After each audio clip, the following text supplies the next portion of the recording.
नमस्कार दोस्तों, कैसे हैं आप सभी। मैं पुष्पेंद्र आपके अपने चैनल संस्कार कंपटीशन क्लासेस पर आप सभी का स्वागत करता हूं। जैसे कि आज ये जो श्रृंखला चल रही थी इसकी आज चौथी क्लास है। पहली क्लास हुई थी यानी पूरे सिलेबस की, उसके बाद पहले दूसरी तीसरी चौथी क्लास आज होगी। आज चौथी क्लास भाषा अर्जन एवं भाषा अधिगम की ये क्लास होगी। अब यहाँ पर देखना है कि इसका सबसे पहले देखेंगे भाषा अर्जन एवं भाषा अधिगम का परिचय देखेंगे, फिर देखेंगे कि भाषा अर्जन क्या है और उसके बाद भाषा अधिगम क्या है। अब यहाँ पर देखो भाषा कि इसका परिचय क्या है। भाषा मनुष्य की अभिव्यक्ति का सबसे महत्वपूर्ण साधन है। भाषा को सीखने की दो प्रमुख प्रक्रियाएं हैं, भाषा अर्जन और भाषा अधिगम। ये दो प्रक्रियाएं हैं, एक भाषा अर्जन और एक दूसरी भाषा अधिगम। ये दोनों प्रक्रियाएं भले ही भिन्न हो लेकिन एक दूसरे से संबंधित हैं तथा भाषा विकास में महत्वपूर्ण भूमिका निभाती हैं। भाषा में महत्वपूर्ण भूमिका कौन सबसे ज़्यादा निभाती हैं, तो आंसर होगा भाषा अर्जन और भाषा अधिगम। अब यहाँ पर बात करेंगे भाषा अर्जन क्या है। तो भाषा अर्जन वह स्वाभाविक प्रक्रिया है जिसके द्वारा बालक अपने परिवेश में रहकर बिना किसी औपचारिक शिक्षण के भाषा को स्वाभाविक रूप से प्राप्त करता है। इसे प्राकृतिक प्रक्रिया भी कहा जाता है। यह प्रक्रिया मुख्यतः परिवार और सामाजिक परिवेश के संपर्क से होती है। यानी बच्चे का स्कूल के पहले जो बच्चा सीखता है वो क्या हो गया, भाषा अर्जन हो गया। अर्जन का मतलब है कि बिना किसी एफर्ट से कि जो भाषा स्वाभाविक रूप से सीखी जाती है उसे क्या कहते हैं, उसे भाषा अर्जन कहते हैं। अब यहाँ पर उसके बाद बात करते हैं कि भाषा अधिगम क्या है। अधिगम का मतलब सीखना।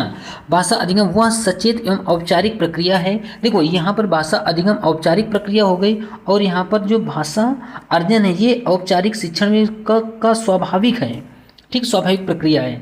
ठीक, अब उसके बाद यहाँ पर देखेंगे जिसके द्वारा शिक्षण के माध्यम से भाषा का ज्ञान प्राप्त होता है। यह मुख्यतः विद्यालय में शिक्षकों के मार्गदर्शन के योजनाबद्ध ढंग से होता है। इसमें नियम, व्याकरण, शब्दावली तथा भाषा कौशल का अभ्यास शामिल होता है।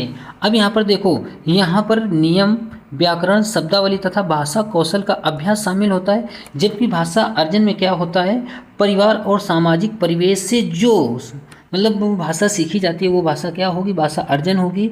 जहाँ पर व्याकरण, अभ्यास, शब्दावली, स्कूल आदि का बोध होगा, आदि शब्द जहाँ से सीखे जाएंगे तो क्या हो जाएगा, भाषा अर्जन हो जाएगा। अब इसके बाद बात करते हैं भाषा अर्जन और अधिगम में अंतर क्या है। भाषा अर्जन और अधिगम में अंतर क्या है, यहाँ पर देखो बात करेंगे भाषा अर्जन और अधिगम में अंतर। दोनों प्रक्रियाएं भाषा विकास की पूरक हैं। यानी ये जो दोनों प्रक्रियाएं भाषा विकास की क्या है, पूरक हैं। अब पहला जैसे आधार पर, प्रकृति के आधार पर अर्जन और अधिगम में क्या अंतर होगा।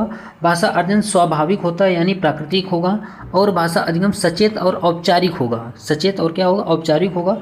नंबर दूसरा प्रक्रिया क्या है, अनौपचारिक व अवचेतन प्रक्रिया है।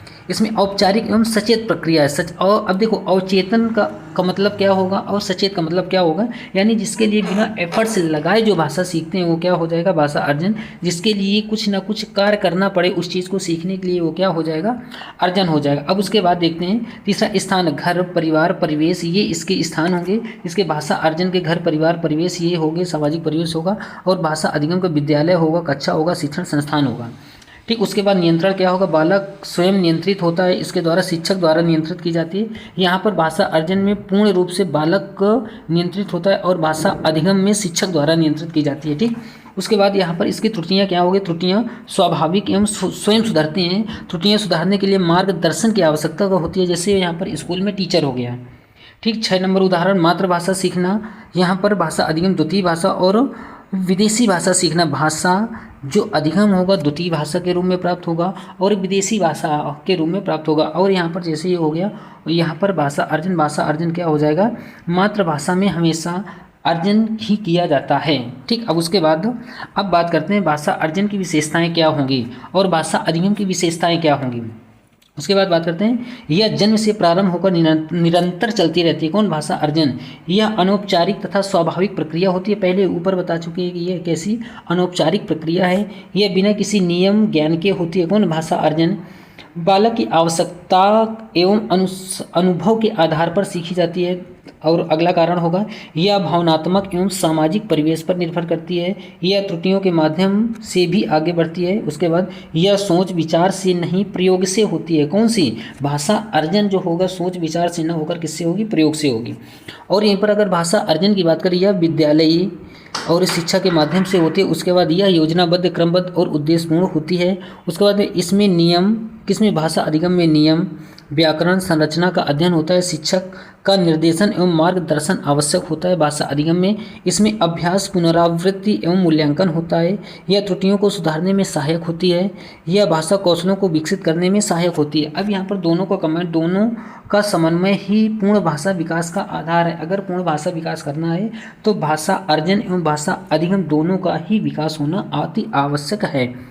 अब उसके बाद यहाँ पर बात करते हैं भाषा अर्जन और अधिगम का महत्व। या ठीक, स्वाभाविक भाषा कौशल का विकास होता है। उसके बाद अभिव्यक्ति विकास एवं संप्रेषण बढ़ती है। सामाजिक मेलजोल एवं सांस्कृतिक समझ विकसित होती है। शैक्षिक सफलता के लिए सशक्त आधार बनता है। उसके बाद रचनात्मक विचार शक्ति एवं अभिव्यक्ति की निपुणता होती है। उसके बाद जीवन के विभिन्न क्षेत्रों में सफलता प्राप्त करने में सहायक होती है। अब शिक्षण में प्रयोग कैसे की जाती है? बालक की स्वाभाविक भाषा प्रक्रिया को समझें। घर और कक्षा के वातावरण को भाषा अनुकूल बनाएं। बातचीत, कहानी, खेल, गीत आदि के माध्यम से भाषा अर्जन को प्रोत्साहित करें। विधिवत भाषा अधिगम के लिए योजनाबद्ध शिक्षण प्रदान करें। दोनों प्रक्रियाओं को संतुलित समन्वय करें, यानी भाषा अर्जन और भाषा अर्जन दोनों प्रक्रियाओं का संतुलित समन्वय करें। और फिर उसके बाद इन सभी का यानी भाषा अर्जन और भाषा अधिगम का यहाँ पर जो सारांश होगा वो क्या होगा?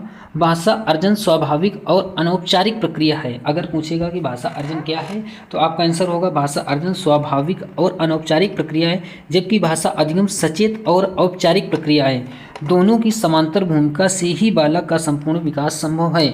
अब यहाँ पर ये देखिए, आज ये जो क्लास है, आज ये पूरी की पूरी क्लास भाषा अर्जन एवं भाषा अधिगम पर आधारित थी और ये क्लास यहीं पर समाप्त करना चाहेंगे, क्योंकि एक एक टॉपिक एक क्लास में करवा रहे हैं। भले ये क्लास छोटी हो रही, बाकी एक टॉपिक एक क्लास, इस आधार पे ये क्लास पूरी करवाई जाएगी। जितना भी हिंदी शिक्षण शास्त्र का सिलेबस होगा पूरा का पूरा यहाँ पर करवाया जाएगा। इस पूरे सिलेबस को आप यहाँ से पूरा यानी 100% आप कवर कर सकते हो। इसी के साथ ये क्लास यहाँ पर समाप्त होती है। जय हिंद, जय भारत, वंदे मातरम। और इस चैनल को लाइक, शेयर और सब्सक्राइब करें। जय हिंद, जय भारत।